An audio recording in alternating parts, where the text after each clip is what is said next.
하나님 말씀을 같이 보겠습니다. 호세아 6장 3절이 되겠습니다. 우리 다 같이 우리 한 목소리로 하나님 말씀을 읽겠습니다. 시작. 그러므로 우리가 여호와를 알자. 힘써 여호와를 알자. 그의 나타나심은 새벽빛같이 어김없나니 비와 같이 땅을 적시는 늦은 비와 같이 우리에게 임하시리라 하니라. 아멘. 2023년 종교개혁 기념주의를 맞이하여 연례와 같이 기념 세미나를 올해도 진행하게 되었습니다. 제가 이번 연도에 준비한 주제는 청교도입니다. 청교도, 퓨리탄이라는 그 청교도에 대해서 우리가 함께 좀 배우면서, 그러니까 우리의 사실 믿음의 직속 선배들입니다. 이제 그들의 신앙의 여정을 함께 좀 나누면서 도전을 받고, 그들을 그렇게 역사 속에 사용하신 그 하나님의 어떤 놀라우신 그 뜻을 한번 우리가 좀 기리면서 도전받는 그런 시간이 되었으면 좋겠습니다. 제가 이 세미나를 준비하면서 모처럼 어떤 유용한 어떤 기계를 하나 이용했습니다. PPT를 제가 준비를 했습니다. 그래서 한번 쭉 여러분들이 이해를 쉽게 하기 위해서 제가 사진도 많이 준비했거든요. 함께 잘 공부하시면 좋겠습니다. 자, 첫 번째 슬라이드를 보시면 왜 청교도인가 먼저 서론적으로 제가 좀 드리고 싶은 게 있습니다. 조지 오웰이 이런 말을 했습니다. 조지 오웰 아시죠? 그 동물농장 1984 등의 소설을 쓴 약간 그 풍자적이고 디스토피아적 세계관을 가지고 글을 쓰는 아주 유명한 영국의 소설가가 이런 말을 했습니다. 과거를 지배하는 사람은 미래를 지배하고 현재를 지배하는 사람은 과거를 지배한다. 이 문장에서 핵심은 뭐겠습니까? 바로 과거겠죠. 과거가 두 번 등장하잖아요. 그러니까 과거를 알면 미래를 열 수 있고, 그러니까 미래를 잘 경영하기 위해서는 또한 과거를 잘 알아야만, 현재 권력자들이 과거를 이렇게 조작을 하잖아요. 그래서 제국 열강들이 과거사를 자기들이 원하는 입맛으로 바꾸지 않습니까? 일본도 늘 독도가 지들 땅이라고 우기고, 중국도 동북아 공정을 통해서 다 이렇게 과거를 바꾸잖아요. 그게 다 그렇게 하는 겁니다. 또한 고대 로마의 문인인 키케로가 이렇게 말했어요. 자기가 태어나기 이전에 있었던 일에 무지한 사람은 언제나 어린아이다. 그러니까 인간의 역사가 얼마나 중요한지를 보여주는 격언들인데요. 신자에게도 마찬가지입니다. 우리 신자가 이 신자됨의 의미를 잘 알기 위해서는 과거를 잘 알아야 돼요. 잘 생각해 보세요. 우리 성경이라는 이 책도 사실 과거의 이야기잖아요. 물론 단순한 그냥 과거가 아니라 하나님께서 성령을 통해 이것을 사용하셔서 지금 현재의 하나님의 어떠하심을 알려주시는 그런 책이긴 하지만 어쨌든 과거의 이야기란 말입니다. 하나님께서 어떤 역사와 어떤 사건들을 통해 당신을 드러내셨는가를 아는 것은 그래서 매우 중요합니다. 그 중요한 도구 중에 제가 이번 주제, 올해 제가 정한 이 주제는 바로 청교도죠. 그러니까 청교도는 우리의 직속 믿음의 선배들이고 개신교의 직속 선배이고, 그들이 어떤 삶을 살았고 하나님이 어떻게 그들을 인도했는지를 아는 것은 지금의 현재 우리의 위치와 우리의 자리를 이해하는데, 동시에 이제 앞으로 어떤 믿음 생활을 해나갈 것인지에 대한 그 방향까지도 이 청교도를 통해 우리는 알 수 있다는 것입니다. 따라서 어린아이와 같이 그런 신앙에 머물지 마시고 계속 어른으로 자라가기 위해서는 계속 과거를 배워야 하는 것입니다. 그것이 좋은 것이든 나쁜 것이든 타산지석이든 반면교사든 간에 우리는 끊임없이 이 역사를 통해 역사하신 하나님을 알고 그것을 통해 지금의 나와 우리 교회와 이 신앙 공동체를 제대로 이해하기 위해서 바로 이 역사를 우리는 공부해야 한다는 것입니다. 그런 의미에서 청교도는 매우 중요합니다.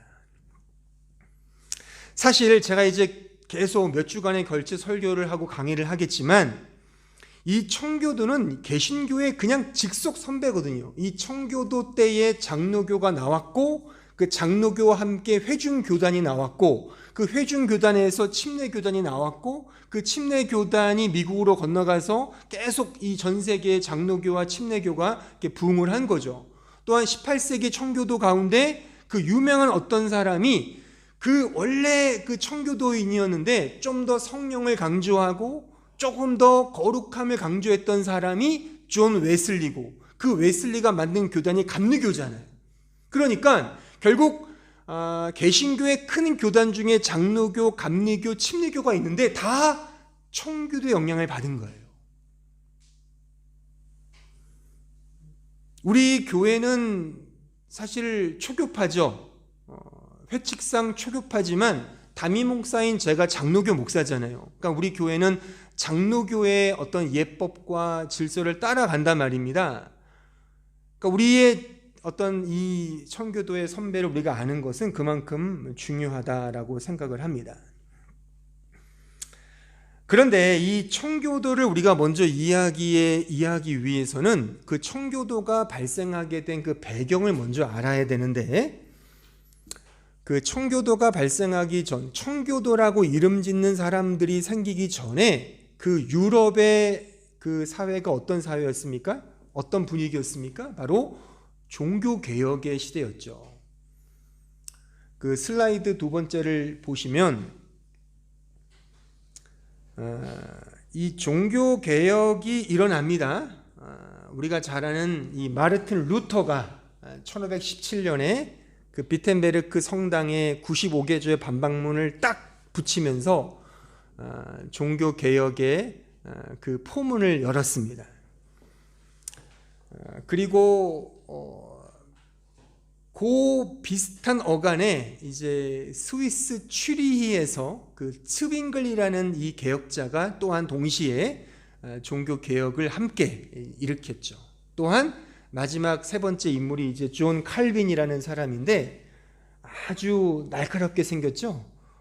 저 사람이 이제 스위스 제네바, 원래 프랑스 노용에서 태어난 사람인데 스위스 제네바에서 교회를 세우고 종교개혁의 기치를 내건 사람입니다.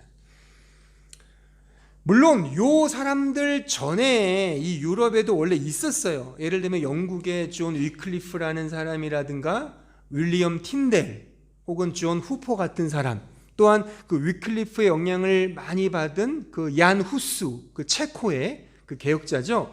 이런 사람들이 종교개혁의 여명을 열었어요. 그래서 제가 비유로 말하면 이 종교개혁의 불쏘시개 역할을 했다면 요 세 사람이 이제 그 바톤을 이어받아서 이제 종교개혁의 장작더미로 사용된 사람들입니다. 그래서 이제 16세기의 종교개혁이 이 전 유럽을 이제 지배하게 된 겁니다. 그러니까 요 전까지는 원래 중세 1000년 동안 로마 카톨릭이 모든 보편교회라는 이름으로 이 중세 교회를 꽉 잡고 있었잖아요. 근데 원래 캐톨릭도 우리 교회였어요. 원래 교회였는데 그들이 성경보다는 전통, 하나님의 말씀보다는 예전, 예법 이런 것들을 더 강조하다 보니까 이런 종교 개혁자들이 나타나서 다시 성경으로 돌아가자. 왜 성경에 없는 이야기들을 하느냐? 왜 성경에 없는 연옥을 말하고 면죄부를 판매하는 이런 일들을 행하느냐라고 하여 이런 세 사람 등등 하여 많은 사람들이 이제 종교 개혁을 일으킨 겁니다. 시작은 이 비텐베르크의 영웅 루터가 시작했지만 사실 종교 개혁의 과정과 영향은 세 번째 인물, 저 까칠한 신학자 존 칼빈이 이 종교 개혁의 체계와 그 신학적인 내용들을 완성했다고 해도 과언이 아닙니다. 왜냐하면 이 개혁교회의 체계를 이루기 위해 저 존 칼빈이 1559년에 스위스 제네바에 제네바 아카데미를 세웠거든요. 학당을 세워서 거기에서 많은 인재들을 양성했어요. 그들이 자신들의 고국으로 돌아가서 이제 종교 개혁의 체계를 이룬 겁니다. 그 당시에 프랑스, 네덜란드, 잉글랜드, 스코틀랜드, 독일, 이탈리아 등 많은 각지에서 어떤 목회자들, 신학자들, 신학생들, 평신도들이 이 제네바 아카데미에 와서 칼빈을 통해 이 개혁 사상을 배운 겁니다. 그리고 그 개혁 사상을 배운 사람들이 영국으로 가서 그 잉글랜드, 스코틀랜드에서 종교 개혁을 일으켰거든요. 그들을 가리켜 청교도라고 하는 거예요. 청교도는 사실 나라적으로 보면 영국이에요. 영국의 종교 개혁자들, 영국의 칼빈주의자들을 가리켜서 청교도라 그렇게 이제 부르는 겁니다. 그러니까 이 대륙에 특히 스위스 제네바의 칼빈, 이 쯔빙글리, 루터 이런 대륙의 신학을 전수받은 영국의 개혁자들이 자신들 나라에 돌아가서 꽃을 피우는 것이 바로 종교 개혁이고 그들을 가리켜 퓨리탄, 청교도라 그렇게 명명하게 된 것입니다. 그런데 이 영국의 종교 개혁은 조금 달라요. 다른 대륙, 다른 나라에 비하면 조금 다른 이유가 있는데 그 이유는 그러니까 종교적인 측면, 신학적인 측면, 교회적인 측면에서 종교 개혁을 첫 삽을 시작했다기보다는 약간 개인적이고 정치적인 측면에서 종교 개혁이 시작돼요. 그것도 목회자나 목사, 아까 지금 봤던 루터나 츠빙글리 이런 칼빈과 같은 어떤 목회자들을 통해서 개혁이 첫 시작했다기보다는 바로 이 사람을 통해서 첫 삽을 뜹니다. 자, 세 번째를 보시면 헨리 8세입니다. 요 첫 번째 인물 헨리 8세. 아주 당당하게 생겼죠. 이 사람은 영국의 왕이었는데 이 헨리 8세가 종교 개혁을 시작해요. 그 이유가 재밌는 게 보세요. 그러니까 이 헨리 8세가 원래 그 형이 죽으면 그 형수와 결혼을 해서 자식을 낳는 법이 있어요. 그걸 뭐라 그러죠? 형사 취수법이라는 게 있어요. 그러니까 성경에도 있는데 이 헨리 8세가 자기 형이 죽어서 그 미망의 형수인 그 스페인 여자 캐더린과 결혼을 해요. 그렇게 할 수밖에 없었어요. 그래서 결혼을 해서 이제 자녀를 낳는데 헨리 8세는 아들을 원했나 봐요. 근데 아들을 못 낳아요. 그러니까 헨리 8세가 이 여자랑은 앞으로 못 살겠다. 그러니까 실증이 났나 봐요. 그래서 이혼을 하고 싶었던 거예요. 이혼을 하고 자기가 이렇게 사랑하는 한 여자, 그 앤 볼레이라는 여자가 있었어요. 그 여자랑 결혼을 하고 싶은데 로마 교회가 승인을 안 해주는 거예요. 그러니까 그 당시에는 모든 왕들이 다 로마 교황청의 승인을 받아야 되는데 헨리 8세가 이제 나 이혼 좀 시켜줘. 나 얘랑 안 될 것 같아. 그래서 이제 새롭게 결혼을 하고 싶은데 로마 교황이 그거를 안 돼. 그러니까 명색이 왕인데 얼마나 모양새가 빠지고 가오가 깨졌겠습니까? 그래서 열이 받은 거예요. 체면과 자존심이 국인이 헨리 8세가 보세요. 이 생긴 것도 되게 강단 있게 생겼잖아요. 그래서 이 사람이 그 당시에 로마 교회를 시기했던 의원들이 많이 있었는데 그들을 취합해서 종교회의를 열립니다. 그게 1534년인데 그때 회의를 열어서 선언을 해요. 이제 로마 교회는 우리와 끝. 로마 교회는 우리를 뭐라 하지 마.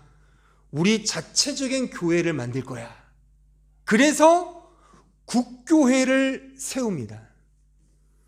그리고 그 국교회의 수장, 이 교회의 수장은 바로 왕인 나야. 소위 수장령을 공포하는 거예요. 그러니까 이때 세우는 국교회가 지금의 뭐예요? 성공회죠. 성공회. 그러니까 국교회를 이때 1534년에 헨리 8세를 통한 종교회의를 통해서 선포하는 거죠. 그래서 종교개혁이 시작되는 거예요. 그러니까 로마 교회는 난리가 났죠. 아니, 이런 배신자니 막 그냥 막 엄청난 서로 핍박이 있었지만 이제 헨리 8세는 강단이 있게 끝까지 이 국교회를 이제 유지를 시키는 거죠. 그리고 이 헨리가 죽은 이후에 에드워드 8세, 그러니까 요 헨리 8세가 새로운 장가를 들어서 아들을 낳아요. 아들 하나 낳는데 이제 그 아들을 남기고 이 헨리 8세는 죽습니다. 이 에드워드 6세가 그 이하의 아들이 왕위를 이어받는데 그 왕위를 받을 나이가 그때가 9살이었어요. 그러니까 어린 나이에 이제 그 영국의 왕이 되거든요. 그 어린 왕을 옆에 끼고서 종교 개혁을 계속 순차적으로 열었던 사람이 바로 캔터베리의 대감독 토마스 크랜머라는 저 사람입니다. 저 크랜머라는 감독이, 목회자가 이제 대륙, 칼빈이나 스빙글린 이런 대륙의 그런 종교 개혁자들과 계속 교류를 하면서 이 영국을 계속 어떤 종교 개혁의 그 발판으로 삼는 거죠. 그러니까 영국의 청교도에 어떤 영향을 끼쳤던 1등 공신이 바로 저는 이 토마스 크랜머라고 생각을 해요. 그래서 제가 저 사진을 하나 이렇게 좀 보시라고 그 구글에 찾아서 이렇게 보여드리는 겁니다. 어쨌든 에드워드 6세가 이제 9살의 왕위를 이어받고 이제 조금씩 영국이, 잉글랜드가 이제 종교 개혁으로 가고 있는데, 안타깝게도 이 에드워드 6세는 6년의 재위 기간을 끝으로 죽습니다. 그리고 그의 이복 누나인 메리가 등장하게 되는 거죠. 다음 보시면 이 메리 여왕이죠. 이 여왕이 이제 고 에드워드 6세 이후에 영국의 왕이 됩니다. 근데 이 메리는 열성적인 카톨릭 신자입니다. 그래서 아버지인 헨리 8세가 이룬 그 국교회는 유지하면서도 카톨릭으로 귀향을 해요. 그리고 종교개혁자, 신교도들을 무참하게 죽입니다. 아까 봤던 토마스 크랜머도 이 여자의 손에 무참히 죽임을 당합니다. 너무나 많은 피를 흘려요. 그래서 많은 종교개혁자들, 이때는 청교도라는 이름이 아예 붙여지진 않았지만 이런 영국의 종교개혁자들이 무수히 많이 피를 흘립니다. 그래서 이 여왕의 별명이 블러디 메어리예요. 블러디가 뭐죠? 피. 그래서 이 여자를 가리켜 피투성이 메리라는 그런 이름으로 불려요. 피의 여왕 메리라는, 이거는 그 세계사 교과서에도 나와 있죠. 피의 여왕 메리라는 그런 오명을 뒤집어 쓰죠. 그래서 엄청나게 많은 사람이 신교도, 우리 같은 믿음의 선배들, 이 개혁 신앙자들이 이 여자에 의해서 박해를 받고 죽임을 당합니다. 그래서 많은 신교도들이 대륙으로 망명을 떠나요. 프랑크푸르트, 취리히, 바젤, 스트라스부르크, 제네바 등으로 망명, 이주, 도망을 가는 거죠. 근데 놀라운 사실은 이런 계기를 통해서 그들이 망명을 가고 다른 대륙으로 가서 거기서 대륙의 종교개혁을 더 깊이 경험을 하는 거죠. 그리고 그들이 다시 고국으로 와서 이제 다시 영국의 개혁을 이루거든요. 근데 그들이 바로 청교도라고 불리는 거예요. 그러니까 이 교회사를 보면 다 이런 역사거든요. 그러니까 하나님께서 어떤 일을 이루실 때는 꼭 이러면 아시죠, 여러분들? 그 이승만 대통령이 했다는 유명한 말이 있잖아요. 뭉치면 살고 흩어지면 죽는다. 근데 교회에서는 꼭 그렇지 않아요. 흩어져야 하나님의 나라가 이루어지는 겁니다. 디아스포라라고 하잖아요. 그러니까 핍박과 고난 중에 하나님의 나라의 일이 이루어진다는 이 역설, 이 모순이 바로 이때도 정확하게 일어나는 것입니다. 그래서 이런 면에서 여러분들 지금 고난 중에 있다면 너무 그렇게 괴로워하지 마세요. 지금 외로우시다면 너무 그렇게 불만과 불평보다는 하나님이 어떻게 이 일을 이루시는지를 좀 믿음의 눈으로 보는 것이 어떤가. 그러니까 이 피투성이 메리를 통해 신교도가 와해되고 망명하고 흩어졌을 때, 근데 그런 과정이 있어야만 비로소 청교도라는 아주 신실하고 거룩한 믿음의 선배들이 이 땅에 그 초석을 놓게 되었다는 이 역사적 팩트. 이 중에서 스코틀랜드의 어떤 한 사람이 피난을 가서 제네바에 가서 칼빈과 함께 개혁신학을 같이 배우거든요. 그가 그 개혁 사상을 배워서 자신의 고국 스코틀랜드로 가서 세운 교회가 장로교회예요. 그가 존 낙스죠. 우리 장로교회의 사실 직통 선배예요. 칼빈이 장로교회를 만들었지만 그것을 보다 더 이 현대에 맞게끔, 이 역사에 맞게끔 만든 사람이 존 낙스거든요. 그 낙스가 우리 장로교단의 시조라고 보는 겁니다.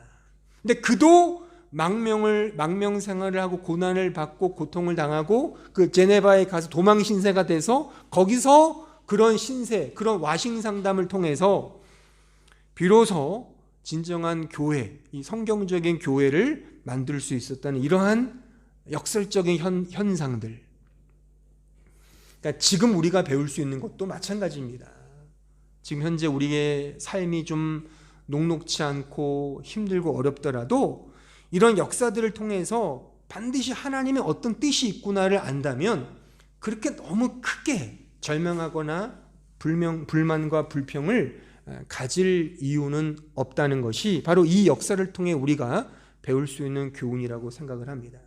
어쨌든 이 메어리를 통해 이 영국에 있는 개혁주의자들은 많이 죽임을 당합니다. 그래서 피난을 간단 말이죠. 이 메어리가 이제 대충 5년 동안 재위를 하고 죽습니다. 죽고 나서 그 이후에 이제 청교도의 꽃을 피우게 되는 한 여왕이 등극을 하게 됩니다. 그녀가 바로 엘리자베스 1세가 되는 것이죠. 자, 보세요. 이 여자가 엘리자베스 1세인데 이 여왕은 개혁교회, 그러니까 개신교의 입장에 설 수밖에 없어요. 왜냐하면 태생부터가 아까 헨리 8세가 결혼하고 싶었던 그 앤 볼레인, 그 여자사에서 나온 이 여왕이거든요. 그러니까 근데 로마 교회는 이 여자를 반대했단 말이죠. 이 어머니를. 그러니까 이 여왕은 자신의 어머니를 반대했던 로마 교회를 도저히 인정할 수가 없어요. 그래서 이 여자는 태생부터가 개혁교회인 거죠. 개신교회, 종교개혁적인 거죠. 그래서 이 여자는 반로마 교회를 지향합니다.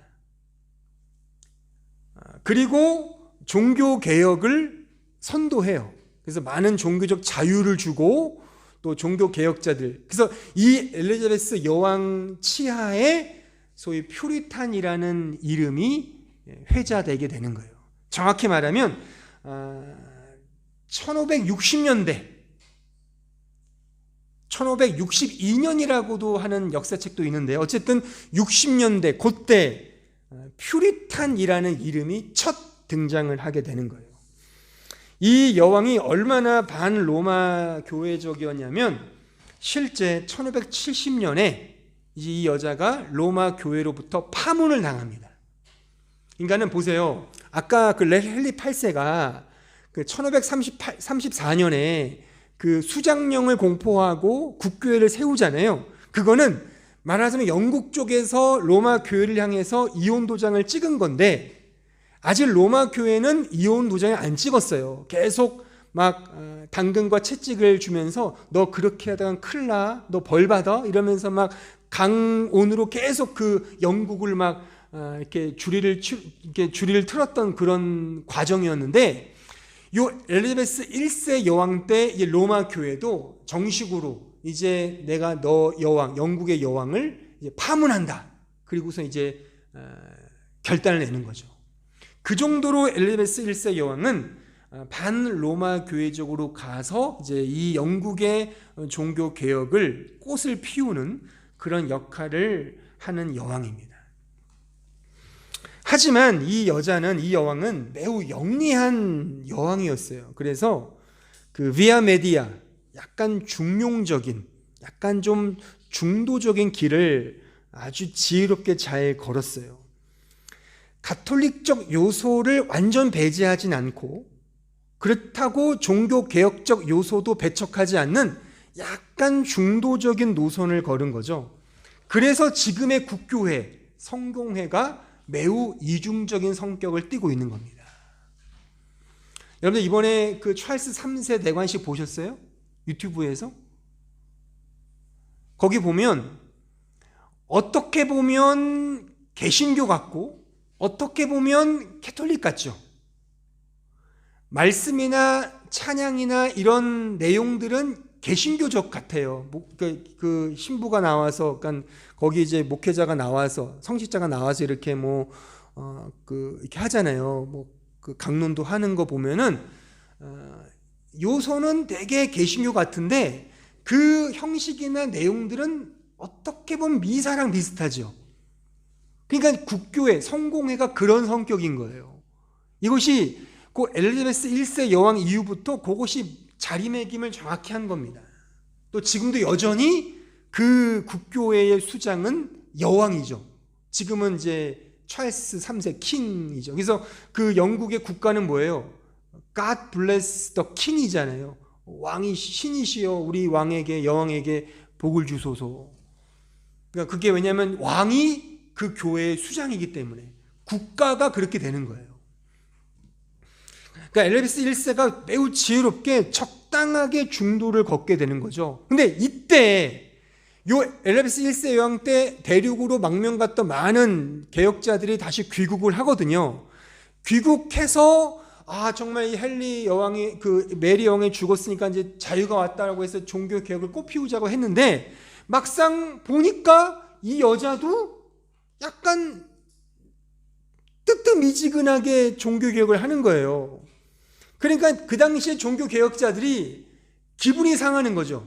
아니, 뭐 아니면 도 정확하게 해라. 왜 개혁을 할 거면 하고 그냥 캐톨릭으로 갈 거면 가고, 이게 뭐냐 이게 도대체.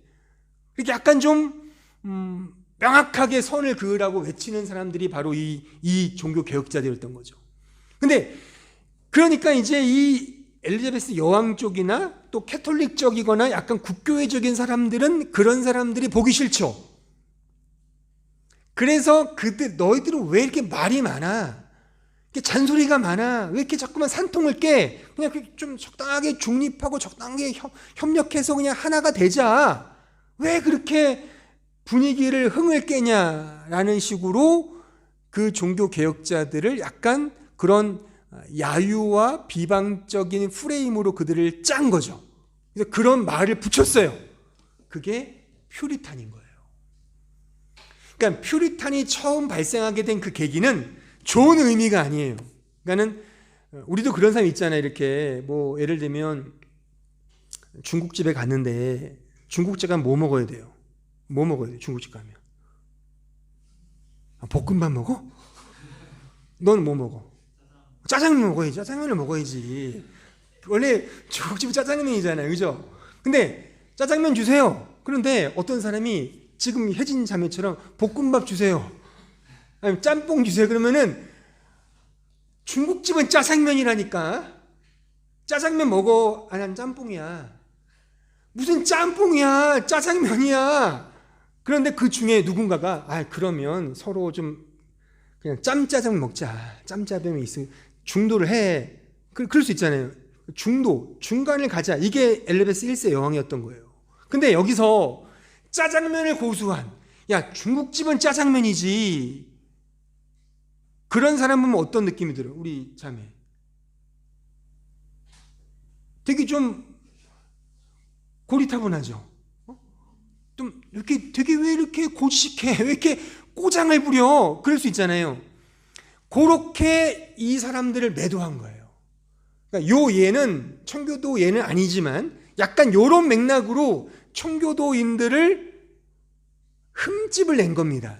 야, 니들은 왜 이렇게 흥을 깨? 우리 모두 좋잖아. 하나가 되고 얼마나 좋아. 근데 왜 그렇게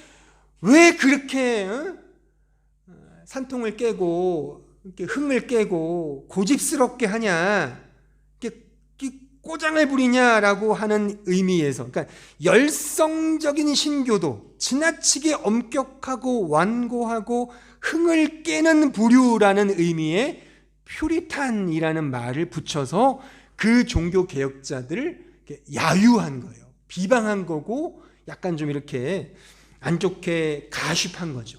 그래 생겨난 표현이 퓨리탄입니다. 이것은 사실 20세기까지도 여전히 이런 정서가 남아 있었어요. 아쉽게도. 사실은 그렇지 않은데, 그러니까 여러분들이 영미소설을 읽어보시면, 영미소설 17세기, 18세기에 나온 영미소설을 읽어보시면, 특히나 그 나다나의 호손이 쓴 그 주홍글씨라는 그 소설을 읽어보면 거기에 퓨리탄이 등장하는데, 그 많은 소설가들이, 작가들이 청교도들을 매우 까탈스럽고 옛스럽고 바보스럽고 지나치게 엄격한 광신적인 부류로 이렇게 취급을 해놨어요. 물론 그런 요소도 있겠지만 사실 그렇지 않습니다. 이게 이 당시에 만들어낸 프레임에 갇힌 거예요. 그러니까 이 청교도들은 이런 거예요. 순전히, 말씀적으로 하자. 말씀으로 하자, 말씀으로. 왜 이렇게 인간적으로 하려고 그러느냐. 그것을 말했는데, 그것이 말하자면 산통을 깨는, 왜 분위기를 이렇게 차갑게 만들어? 라고 하는 그런 식으로 그들을 매도한 거죠. 우리도 그럴 수 있잖아요. 우리도 믿는 사람이 직장에 갔는데, 저도 그런 경우도 많이 겪어봤는데, 남자들이 이렇게 한 대 펴. 그러면은, 저 크리스찬입니다. 그러면 다들 이상해. 뭐야? 야, 나도 크리스찬이야. 한 대 피는 거야, 뭐. 펴, 그냥 기분.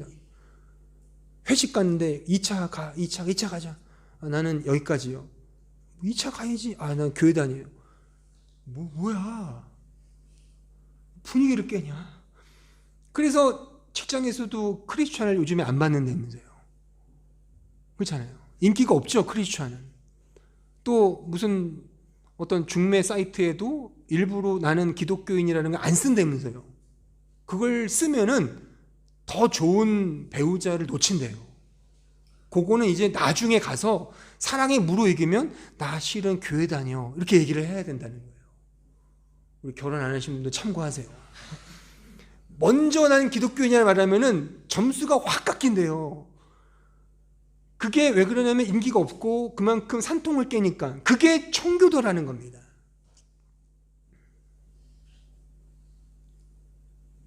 여러분들이 이 시대에 청교도로 살고 싶습니까?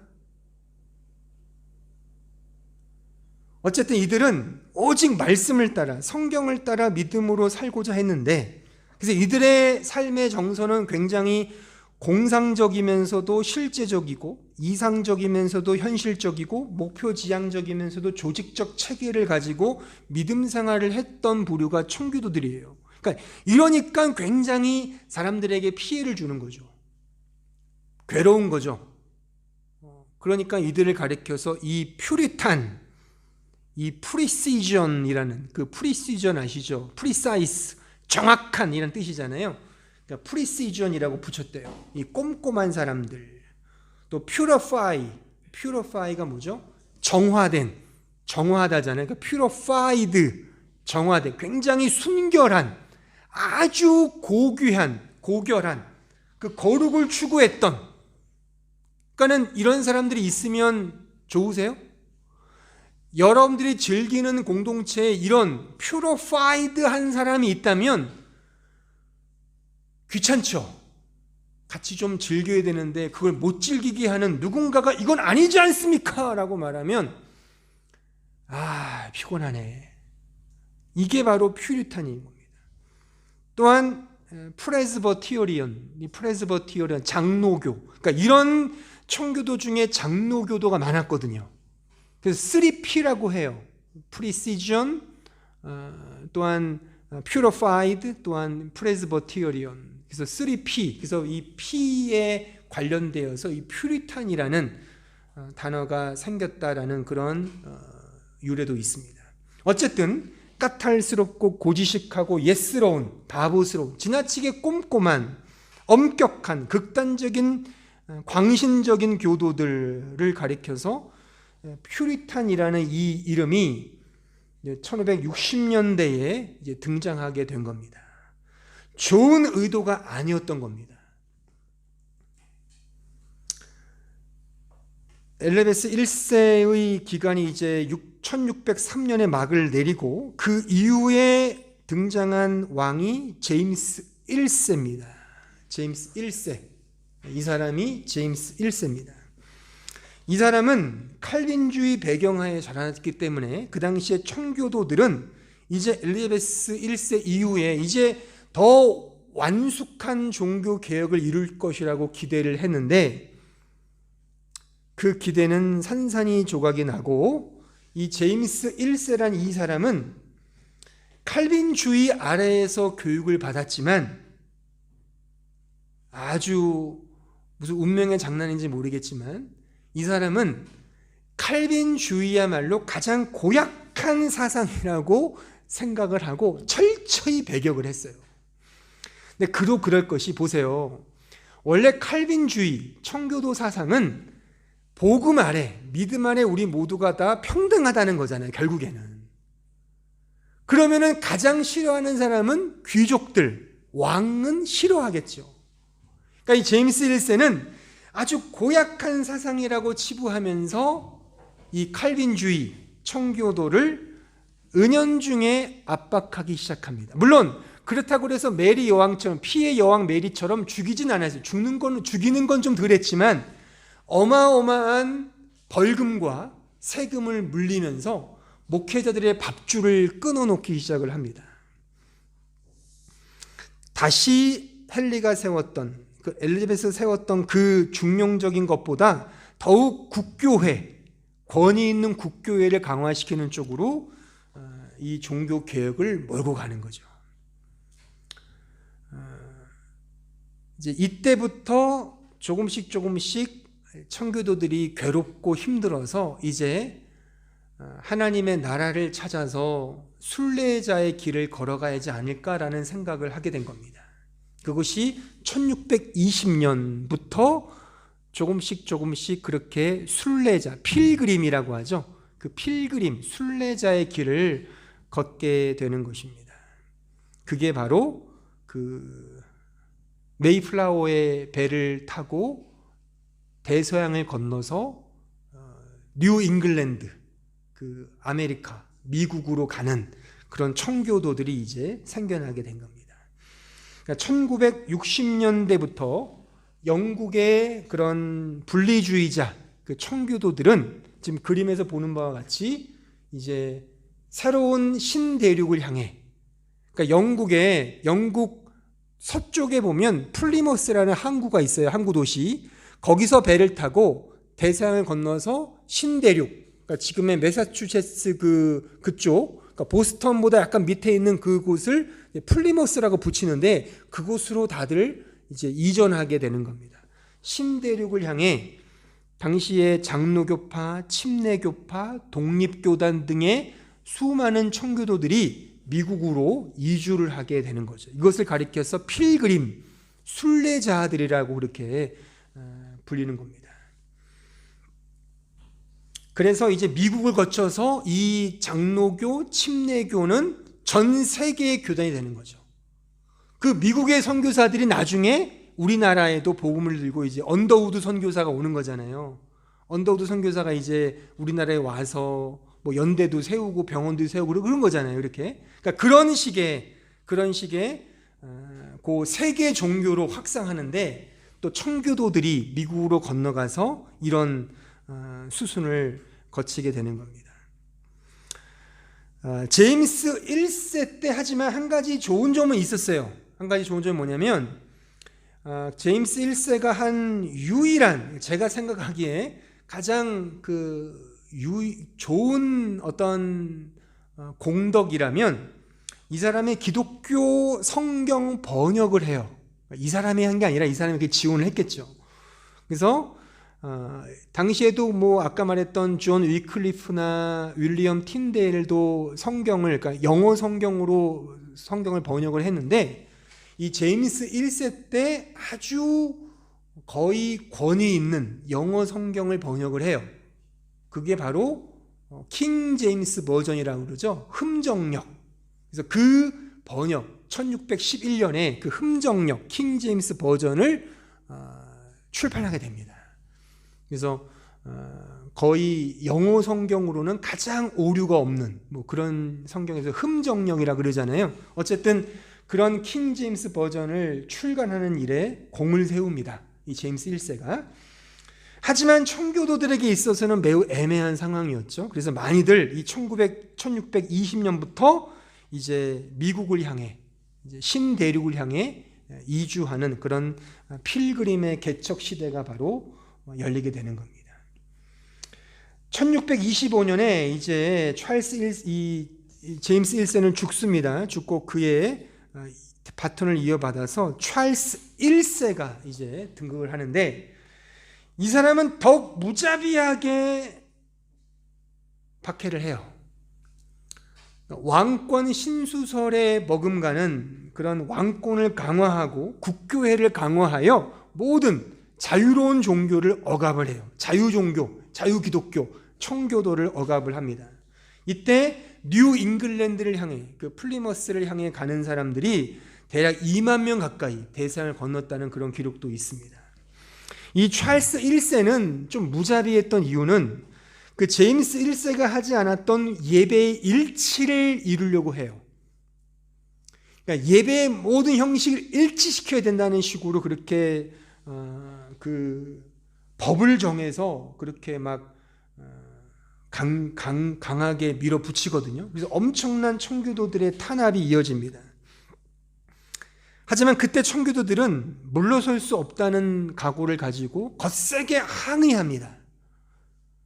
그 항의에 불을 당겼던 사람이 존 낙스고, 아까 말했던 스코틀랜드의 그 존 낙스가 스코틀랜드 에딘버러에서 그 불을 활활 지릅니다. 그래서 군대, 그 모든 성도들을 이끌고 잉글랜드와 함께 결전을 치릅니다. 그 전에 이제 그 스코틀랜드의 신교도들은 1638년에 그 내셔널 카버넌트라는 그 조약을 맺습니다. 내셔널 카버넌트가 언약이잖아요. 국가 언약을 세워서 모두가 서명을 해요. 그래서 스코틀랜드의 그 청교도들을 언약도라고도 합니다. 어쨌든 그 스코틀랜드의 그 언약도들이 이제 도움을 얻어서 이제 그 청교도와 함께 힘을 합해서 이제 그 찰스 1세와 결전을 벌이거든요. 거기서 찰스 1세가 항복을 합니다. 항복할 수밖에 없죠. 워낙에 세니까 막 정말 목숨을 걸고 싸우니까 이제 이 청교도들이. 그래서 이 찰스 1세가 이제 1640년에 항복을 하고 그때 의회를 개최합니다. 의회, 이제 좀 우리 타협을 하자라고 하는 차원에서 의회를 열거든요. 이 의회가 뭐냐면 웨스트민스터 총회입니다. 이 총회 회의가 1643년에 개회하여 1647년에 대충 한 4년 가까이 이 회의가 진행을 하거든요. 이때 이 회의, 이 총회에서 매우 중요한 우리 장로교, 개신교, 개혁교회의 신앙 고백 요리 문답이 이때 완성이 되는 거예요. 요 보세요. 요 회의를 통해서, 이 회의를 통해서, 이 총회를 통해서 이제 우리가 아는 그 소위 웨스트민스터 소요리 문답, 대요리 문답, 또 신앙 고백서가 이때 만들어지고 채택받고 공인되는 거죠. 실제 우리 장로교단, 우리 장로교회가 또 대다수의 개신교가 이 여기서 승인된 교리 문답을 가지고 공부를 하죠. 그러니까 소요리 문답은 어린 아이들을 위한 교육이고 대요리 문답은 성경 해석을 위한 어떤 문답이거든요. 또 신앙 고백서도 모든 신자들이 함께 읽어야 할 그런 신앙 고백서로 바로 우리가 가장 중요한 어떤 우리의 신조로 삼는데 바로 이때 여기서 이 신조가 완성이 되는 겁니다. 이것도 청교도의 업적인 것이죠. 어떻게 보면. 이런 가운데 계속적으로 청교도들은 이제 끊이지 않고 진정한 하나님의 나라를 완성하기 위하여 이제 힘을 쏟습니다. 그 힘을 쏟는 가운데 주축을 이루었던 한 사람이 등장하는데 그가 바로 우리가 다 배웠던 세계사 시간에 배웠던 그 유명한 올리버 크로멜입니다. 이 사람이 1649년에 그 찰스 1세를 죽입니다. 그리고 호국경이 돼요. 그러니까 왕이 없어요. 이제 이 사람은 왕위로 올라가지도 않았어요. 그냥 가장 높은 모든 것들을 지휘하는 호국경이 되고, 그러면서 이 사람은 아주 철저한 청교도인이거든요. 사실 저도 여러 가지 자료들을 많이 찾아봤는데, 이 강의를 이걸 위해 준비를 해봤는데 이 사람이 주제가 아니니까 그냥 제가 공부하면서 또 전에도 제가 이렇게 여러 가지 책들을 보면서 이 크로멜은 상당히 신비적인 인물로 영국사에서 그리고 있습니다. 이 사람은 진짜 쿠데타의 주역인가 아니면 신실한 청교도인인가에 대한 의견은 지금도 역사계에서 엄청난 논쟁거리 중에 하나입니다. 근데 우리 기독교계의 역사에 의하면 올리버 크로멜은 매우 신실한 청교도인이었고 아주 종교적 신앙의 열광주의자였어요. 그래서 여러 가지 기록에 보면 이 사람은 전쟁에 나가기 전에 한 2-3시간을 기도를 했대요. 그리고 전쟁에 나가기 전에 이 군사들 앞에 놓고서 설교를 그렇게 했대요. 근데 여러분들은 얼마나 지겨웠을까 군인들이. 아니에요. 이들을 따르는 군인들을 가리켜서 신앙의 용사들이라고 했대요. 또한 이 크로멜이 이끄는 군인들을 가리켜서 종교적 열광주의자들이라고 했대요. 그래서 이 모두가 다 전쟁에 나가기 전에 기도를 아주 엄청나게 했대요. 기도하고 말씀 보면서 그렇게 이 모든 일들을 수행했던. 그러니까 참 우리가 일반 세계사 시간에 배웠던 쿠데타를 일으켜서 찰스 1세를 죽이고 이런 아주 지금 우리의 군사 정권 이런 지도자들과를 자꾸 비교하는데 사실 그런 정도는 아니었다 이거죠. 매우 신실한, 그래서 진짜 하나님의 나라를 이루고자 했던. 물론 이게 약간 어폐가 있죠. 지금의 일반적인 안목에 보면 어떻게 기도를 그렇게 이빠이 하고 사람을 죽이냐, 말씀 보고 사람을 칼로 죽이냐라고 이렇게 생각할 수 있지만, 이 당시의 분위기 속에서는 하나님의 어떤 명령이라는 건 사람을 죽이고 이런 것들에 대한 윤리적인 도덕적인 것들은 별로 그렇게 많이 없었으니까. 그러니까 우리가 성경에 봐도 물론 여러 가지 해석이 있지만 여호수아에게나 모세에게도 그랬잖아요. 하나님이 그 가나안 들어가면 다 죽여버려라 그랬잖아요. 그러니까 이런 식의, 물론 잘못된, 와전되고 잘못된 이해한 것도 있지만 이렇게 사람을 죽이고 전쟁하고 이런 것들에 대해서 도덕적 윤리적인 그런 큰 문제를 가졌던 건 아니었기 때문에 이런 문화적인 이해로 본다면 그냥 남는 거는 이들의 어떤 대단한 믿음, 신앙 이런 것들을 우리는 생각할 수 있는 것이죠. 어쨌든 이 올리버 크로멜은 신실한 청교도로서, 그러니까 이 당시에 말하자면 많은 우리가 알고 있는 유수한 그런 청교도들이 이때 글도 많이 쓰고 책도 많이 펴내는 그런 가운데 있어요. 우리가 아는 존 오웬이나 리차드 십스, 리차드 박스터, 윌리엄 펄킨슨 같은 이런 아주 유명한 청교도인들이 다 이런 가운데 성장하고 컸던 것을 우리는 또한 알 수가 있습니다. 제가 다음 시간부터 이런 사람들의 글들을 하나하나 제가 인용해 드릴 겁니다. 어쨌든 크로멜이 집권했던 49년부터 58년까지가 이제 왕도 없었던 매우 자유롭게 청교도들의 그 신학과 그 교회가 제2의 부흥과 꽃을 피웠던 그런 시기였다라고 볼 수가 있습니다.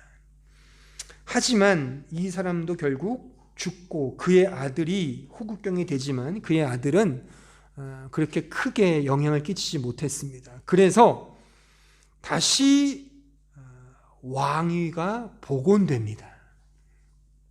이게 우리가 학교에서 배웠던 왕정복고라고 배우셨죠? 1660년에 왕위가 다시금 복원되어 그때 등장한 사람이 찰스 1세의 아들 찰스 2세입니다.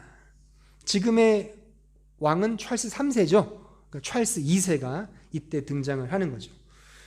또 이때부터 또 어마어마한 박해가 시작이 돼요. 물론 그 블러디 메어리처럼 죽이는 거는 좀 덜해도 어마어마한 벌금과 세금을 물리면서 이 청교도 개혁 교회를 추구하는 교회들을 아주 못살게 굽니다. 대표적인 예만 제가 들어보면 1662년에 소위 기도 방식 통일 법령이 선포가 돼요. 모든 기도를 일관되게 기도하라 이겁니다. 그 기도 방식은 옛날 로마 카톨릭처럼, 거기는 그냥 주문처럼 기도를 하잖아요. 우리는 다 자유롭게 기도하지만 자유로운 기도는 있을 수가 없어요. 기도를 법령을 일치시켜요. 그 공동 기도서를 제작하고 선포하고 배급해요. 여기에 서명해, 모든 목사들 이렇게 예배를 집례해야 돼. 거기에 청교도들은 반대합니다. 1662년 8월 24일 2000명의 청교도 목사가 목사직에서 박탈됩니다. 그것을 가리켜서 검은 바돌로메의 날이라는 그런 역사가는 그런 이름을 붙입니다. 그 바돌로메의 기념일인데 이날 2000명 가까운 목사들이 다 쫓겨나요. 그러니까 밥줄이 끊기죠. 그 통일령을 거부했다는 이유 하나만으로 그들은 쫓겨나고, 또한 그들 역시 믿음과 선한 양심을 가지고 떳떳하게 그 자리에서 물러납니다. 헐벗고 굶주리는 일들이 막 속출합니다. 또한 1663년에 비밀 집시법이 시행이 돼요. 이 집시법에 의하면 16세 이상의 모든 사람은 가정에서 5명 이상 함께 모이면 안 돼요. 무슨 코로나 방역법도 아니고 5명 이상 모이면 무조건 불법. 그래서 엄청난 세금과 벌금을 물려요. 더 나아가서 1665년에 5마일법을 선언해요. 5마일법. 5마일이면 우리가 쉽게 킬로미터로 따지면 8km 정도 되거든요. 8km. 5마일법을 제정하는 게 뭐냐면, 청교도라고 낙인이 받으면 내가 살던 그 마을 5마일 이내에 못 들어와요. 다 떠나야 되는 거죠. 집을 두고 떠나야 돼요. 5마일 안에, 그 교회 안에 들어올 수가 없어요. 그러니까 8km 이내, 8km는 꽤 먼 거리잖아요. 그렇죠? 지금도 먼 거리인데 이 당시면 얼마나 멀겠어요. 그러니까 완전히 생이별을 시키는 거죠. 너의 신앙 때문에.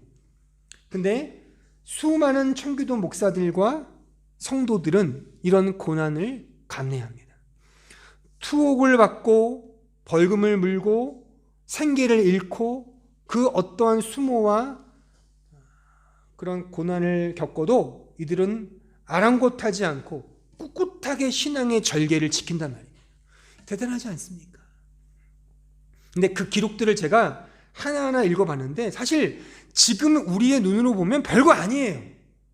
그러니까 사실 그렇잖아요. 야, 이 기도문 가지고 기도해 라고 줬단 말이에요. 그러면 이거 안 하면 너 생계 잃어, 너 직장 잃어. 그럼 어떻게 하실 거예요, 여러분들? 그러면 그냥 읽죠. 읽고 마음으로, 그냥 마음이 중요하지. 무슨 뭐 주님 내 마음 아시죠? 그래, 난 이거 그냥 읽을 거야. 읽고 그냥 속으로는 그냥 주님 사랑합니다 할 수 있잖아요. 근데 이들은 이거를 과감히 놓는 거죠. 나 안 하겠다. 목사들은 너 그 가운 입어야 돼. 그 두루마리 해. 그게 법이야. 이런 거 안 해. 이미 끝났어. 왜 이런 제도와 성화와 신성 이런 것들을 왜 해? 복음 안에 자유롭잖아. 그 가운 하나 안 한다고. 그것 때문에 생입을 하는 거예요. 남녀들은요 이런 것도 있어요. 옛날 원래 로마 카톨릭에 의하면 그 카톨릭 그 미사 중에 결혼 미사가 있잖아요. 그러니까 결혼식도 미사거든요. 그들에게는. 그러니까 미사 때 남녀가 반지를 교환해요. 그게 원래 미사에 있는 예식인데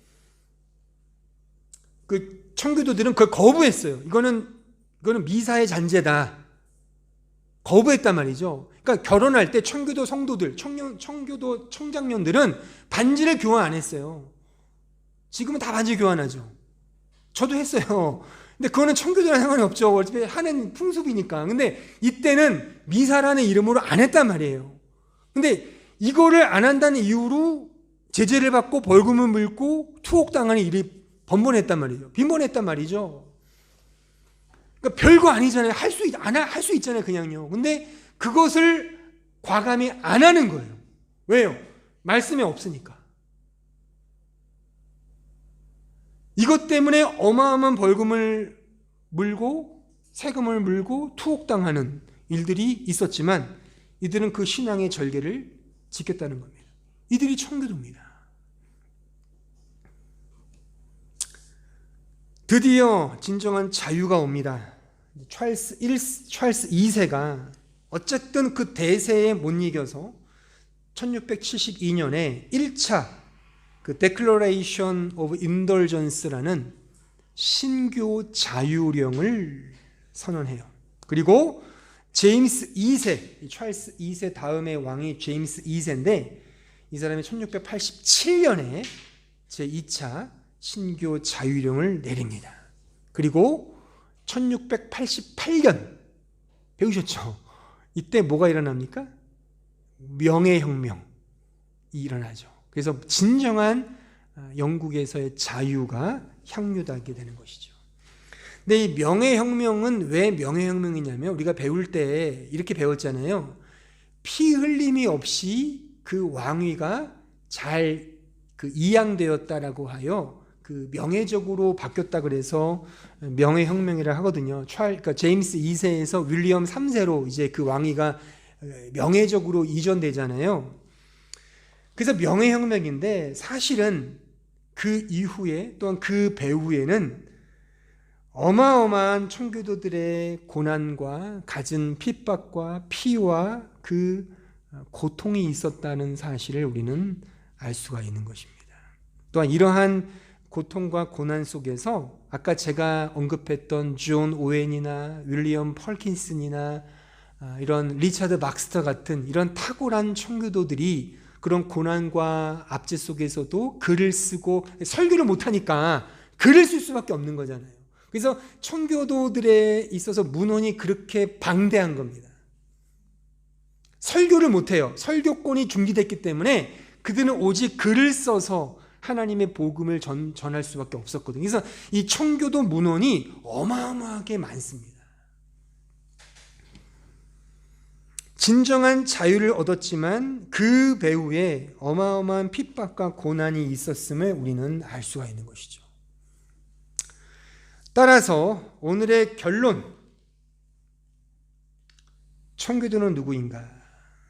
전 이렇게 한 문장으로 정리를 해봤습니다.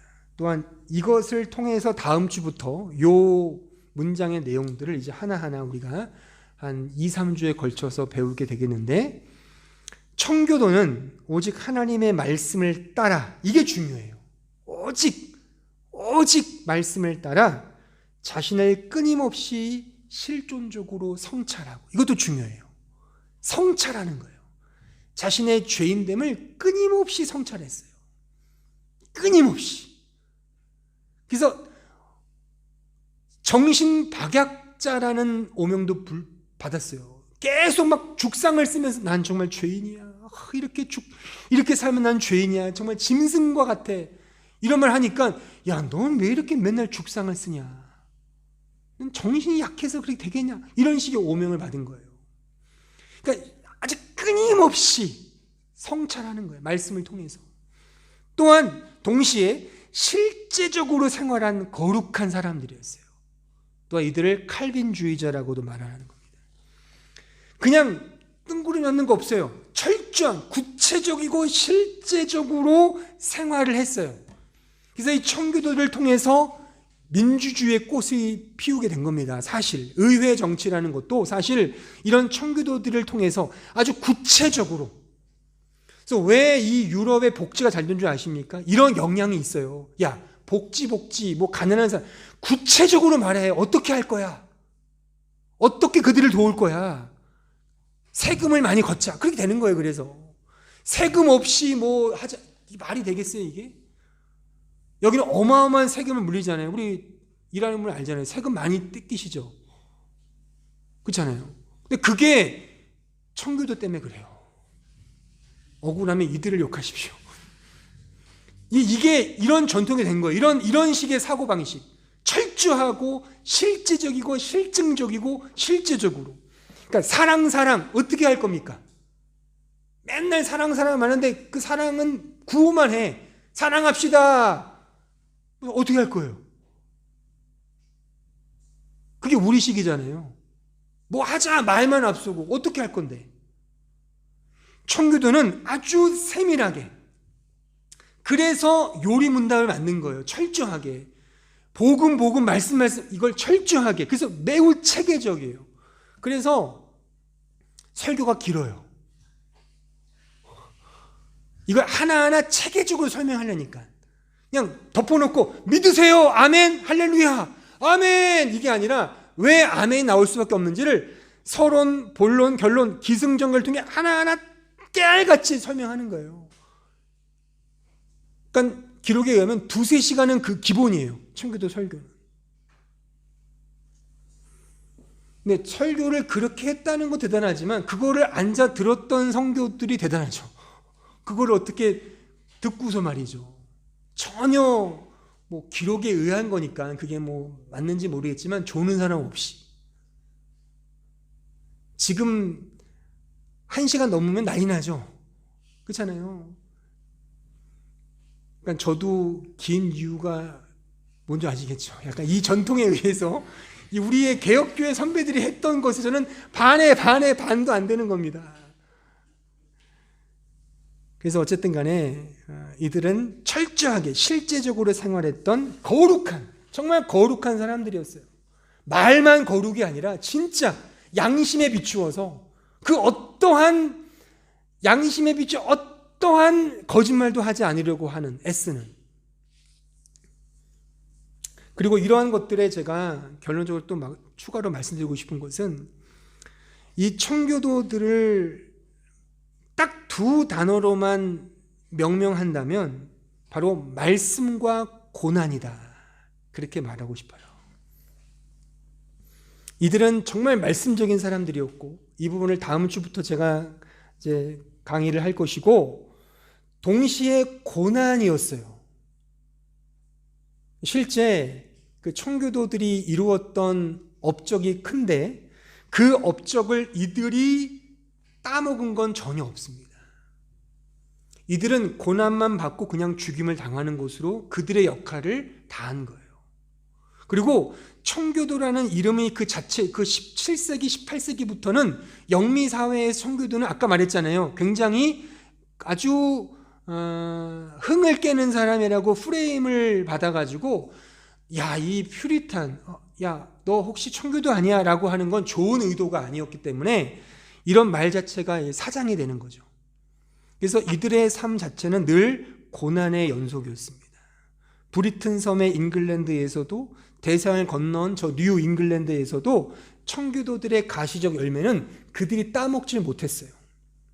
그들은 야유와 비방 속에 20세기 초까지 그렇게 살았습니다.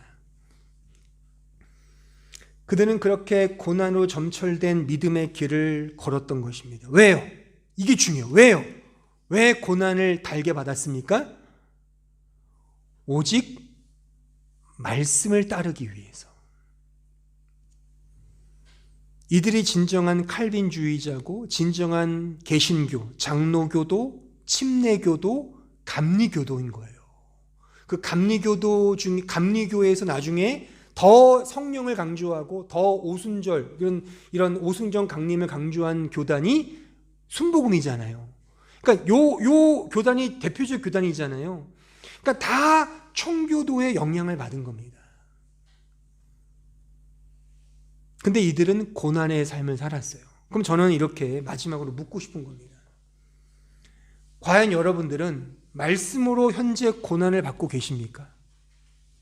말씀 때문에 고난을 받고 계십니까?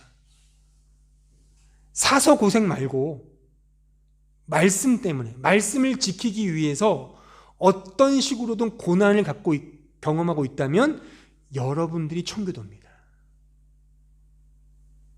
청교도는 멀리 있는 것이 아니라 말씀 때문에 내가 지금 어떤 식으로든 수모를 당하고 부끄러움을 당하고 고난을 당하고 있다면 그것이 청교도예요. 21세기 청교도는 이겁니다. 저는 이런 의미에서 여러분들이 말씀을 통해 고난을 받기를 원하는 거예요. 약간 이중적이죠. 교회 와서 고난을 받지 않기 위해 교회를 오잖아요. 더 많은 세상적인 풍요를 누리기 위해, 하나님을 통해 복을 받기 위해 교회를 오는데, 교회가 주는 복음은 오히려 그 반대라는 것. 말씀 때문에 고난을 받는 것, 이게 진정한 복이라는 것. 이렇게 살았던 사람들이 바로 16세기, 17세기 청교도들이었습니다. 또한 지금도 우리가 말씀 때문에 고난을 받고 있다면 여러분들도 청교도인 겁니다. 기도하겠습니다. 은혜로우신 아버지 하나님, 오늘 우리가 종교개혁 기념주의를 맞이하여 청교도에 대해서, 우리의 믿음의 선배들에 대해서 우리가 배우게 되었습니다.